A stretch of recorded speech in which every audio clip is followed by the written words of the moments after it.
Hey, what's going on, everyone? Welcome back. So in this video, I'm just going to walk you through step by step how to actually go out onto Amazon and find some great products to start selling. All right. So this will give you the over the shoulder view, and this will just help make sense of the stuff that we just talked about. So yeah, in the last video, I gave you some key things that I like to look for. The product has got to be lightweight. It's got to be hot in selling. It's got to be it's got to be unbreakable and all that other stuff. So now let's go to Amazon and let's go take a look to find some products that we can start selling. All right. So what I want you to do is go over to your web browser and just type in Amazon.com. I'm sure you've been here a million times.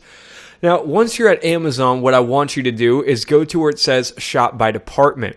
Move your mouse over that, right? And you'll notice they got a lot of different categories here on the left. You see it? So books and Audible, we're not going to talk about that at all. Don't even bother trying to mess with books, Kindle books, magazines, etc. Even if you can resell someone else's books, there's not much profit to be made there, so just skip it.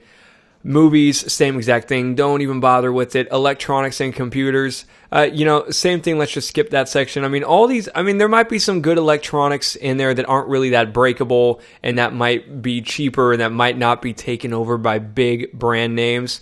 Maybe like a GPS unit for your bike or an odometer for your bike or something like that. There's a lot of different things, like maybe an alarm clock or something might be worth taking a look at. Maybe like a waterproof, highly durable, unbreakable alarm clock. Something like that might be worth taking a look at. But for the most part, what I'd recommend starting off on is looking into these sections down below. You've got the home, garden, and tools, beauty, health, and grocery, toys, and sports and outdoors, and all those other ones right there, right? So what I'm going to do, though, is let me just, let's click on, we're going to grab one of these. Let's try home, garden, and tools. And if you click on this, and then it shows you the stuff on the right. So let's just pick one of these categories here. How about the one on top? Kitchen and dining. Looks good to me. So at this point, we are now 2 levels deep, right? The first level was home and kitchen. The second level is kitchen and dining, right? So ideally, what we like to look for are things that are, at least like 3 to 4 levels deep, but don't go too far deep down the rabbit hole, right? We're not talking something that's like 10 levels deep. That's going to be too small and probably not much competition, and it's not going to be that hot. But we want to look for things that are 3 to 4 levels deep is usually cool. So then what we can do here is we can go down this category and we just want to ask ourselves, what we were talking about earlier. Which one of these items do we think fall underneath that section of things that are going to be unbreakable, maybe some things that are in that price range, things that people buy again and again, and etc. And we could really... honestly, if you just click on any of these, there's going to be like tons and tons of products that match that. Right out the gate, though, look at this. We got tools and gadgets. You see all this over there. You got bakeware. So this is going to be money right here. You got cookware, tabletop stuff too. So, as far as like plates and cups, do you think that's going to be good? No, because that's breakable, right? And we don't want to mess with that. But let's take a look at tools and gadgets. So I'm going to go to Shop All. And also we could even look at bakeware stuff. Let's go to Shop All. So home and kitchen, kitchen and dining, kitchen utensils and gadgets. That's the 3 level deep right there. You see this? So now what you can do is you can then click on what says, what's the best sellers, right? So click on best sellers. And then what you can do is look to see what comes up. And again, if it's in the top 100 of the best sellers list, it's probably good and might be worth checking out. And again, we just want to put these items to the test. Is this thing between, less than what we talked about, less than like $50? Yes. That's right there. This thing's $7.99. Good. Can we probably do big markup on this? Yes, I'm sure you can probably get this thing for, like 50 cents or $1 or something. We'll look it up when we get to it next. But let's go down. So look, this would be a really great one here. I think, are those spatulas? Looks like spatulas. Yeah, so I mean, spatulas would be a really great idea. Very, very durable. We don't have to worry about things breaking. In shipping, it's very lightweight, so it's not going to cost us much for shipping and all that good stuff. Now, let's look at this thing, wine glasses, breakable. So we're going to skip wine glasses. Right? So just write down that list that I did earlier, and that's going to help you quickly find out what is going to be good and what is not good.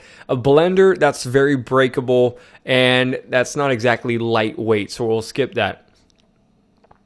You know, sunscreen, you see this thing, or like a hidden flask for sunscreen? So that might be interesting right there, worth doing. And really, I mean, I'll just go through this whole list and just see what matches up. Let's go down to this next one, bakeware. So, I mean, look at underneath bakeware. You got baking tools, baking mats, baking sheets. You see all that? You got main meal pans. Look at this. You got baking cups.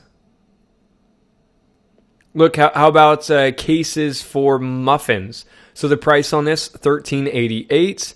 It's not, this thing is not going to be taken over by big brands, right? So we've already, looking at this, we see a lot of great winners. So let's just go down to where it says baking sheets. And look, a non-stick baking mat. So this thing's for sale for $16. That right there might be worth doing. Let's see, we got a pastry brush. I'm guessing like people use that to add little decorations on pastries or something. I have no idea what that's used for, but it looks like it's very popular, so that's a good sign. It's a best-selling product. You got, look, a cookie cutter set.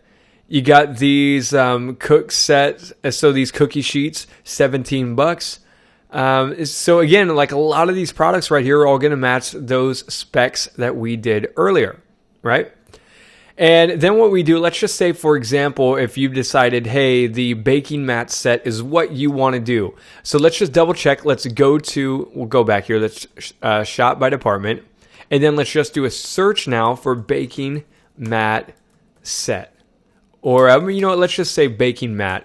We're going to shop all departments.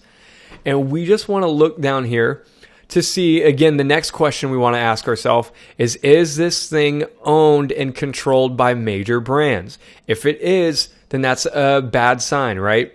So this, I mean, I don't know what the company Artisan is. Look, this thing is Silpat. So do you see how this product even looks like the Silpat one looks identical to the Artisan one? That's because it probably is. It probably is a white labeled PLR product like we talked about earlier. It's probably made from the exact same manufacturer, exact same supplier, and they just got to slap their logo on it and call it their own company. So that's what I'm talking about. So look, silicone baking mat. So see how it's got that red border around it too, and so does this one. Atmu non-stick silicone baking mat. So see this? These all look the exact same, right? Very similar. So this is telling us that yes, this thing can be white labeled. Yes, this is a good price.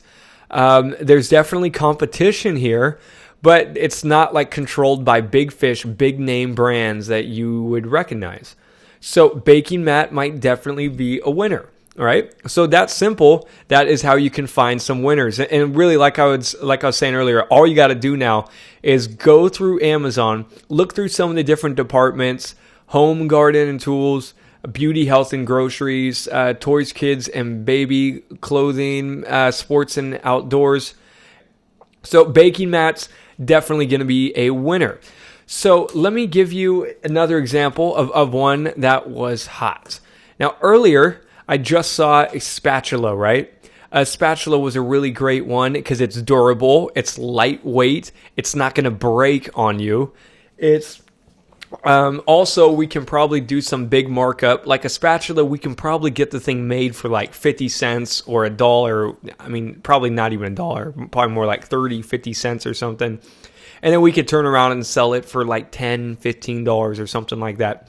So spatula is money. And look right here, you see that, again, with these spatulas, this is not like a major brand that most people would recognize. Right? A lot of these top things here, this thing says silicone spatula set, and I have no idea what company this is. Look, KitchenAid Classics. Okay, so I mean, KitchenAid, I have heard of that company before. Trovolo, I've never heard of that before. D'Oro, Tovolo. So you said there's like all these unknown brands down here, and they're controlling the first page for that. Well, that right there gives you some. That shows you that it's not really being controlled by big fish. So let me give you an example of a market that is being controlled by big fish and that you're not going to want to do. Headphones, right? Headphones, because they're electronics and they're mostly headphones are going to be higher price stuff. But the other thing is that these headphones are going to be known brands, right? Someone can buy a Sony, someone who's looking to buy headphones wants to buy a company that they recognize. Sony. Look at that. Panasonic, Samsung. So Sony, Panasonic, right? So the thing is that most people that are going to go through this list, they're not, they see an unknown brand that they've never heard of before. Then it's not going to be able to compete with it.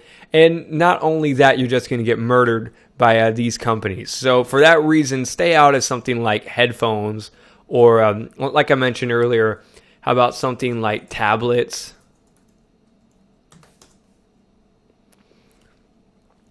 Right, so these are all going to be really big, well-known brands. Samsung, you can have Apple. Look, Amazon selling the Kindle. You're not going to be able to compete with Amazon. Samsung, Dell, Acer. So do you see how everything in the top 100 are all well-known brands? Google, Android, Dell. So that's an example of something that has big fish, big market that you just need to stay away from.